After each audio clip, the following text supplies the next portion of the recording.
కమ్యూనిస్టులు ఇప్పటికైనా ఒక్కసారి తమని తాము శోధించుకుంటారా, ఆత్మవిమర్శ చేసుకుంటారా? సైద్ధాంతిక లక్షణాలు పోయి పాశ్చాత్య నాగరికత వ్యామోహం వాళ్ళ పిల్లలలో పెరిగి, అలాగే పేరుకి మాత్రమే మాటల్లో కమ్యూనిజం, చేతల్లో ఫ్యాక్షనిజం అందామా లేకపోతే పెట్టుబడిదారితనం అందామా పెరిగిపోయినటువంటి సందర్భంలో ఒక్కసారి వాళ్ళకు వాళ్ళు లెక్కేసుకోవాల్సింది 1984లో లోక్సభ స్థానాలు సిపిఎంకి 22, సిపిఐకి 6, 89లో 33 సిపిఎంకి, 12 సిపిఐకి, 91లో 35 సిపిఎంకి, 14 సిపిఐకి హయ్యెస్ట్.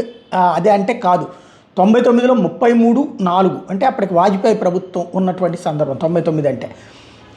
తర్వాత 2004లో 45, 10 అంటే అప్పుడు కాంగ్రెస్ అధికారంలోకి వచ్చింది సెంటర్లో, 45 సిపిఎం, 10 సిపిఐ. 2009కి వచ్చేటప్పటికి ఒక్కసారిగా డౌన్ అయింది. అక్కడి నుంచి పతనం పతాక స్థాయికి చేరింది.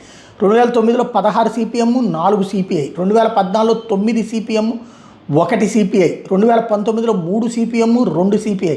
2024లో 4 సిపిఎం, 2 సిపిఐ. ఇది పరిస్థితి ఓవరాల్గా 1984 నుండి సాధించిన లోక్సభ స్థానాల పరంగా చూసుకుంటే.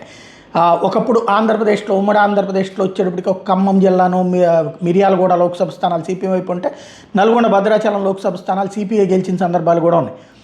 అలాగే అసెంబ్లీ స్థానాలకు వస్తే సిపిఎం నకిరేకలు, మిర్యాలగూడ, ఖమ్మం, మదిర, తుంగతుర్తి, పాలేరు, భద్రాచలం అయితే సిపిఐ మునుగోడు, దేవరకొండ, సుజాతానగర్, కొత్తగూడెం, బోర్గంపహాడ్ నియోజకవర్గాలు బలమైనటువంటి ఓట్ బ్యాంకులు ఉండే.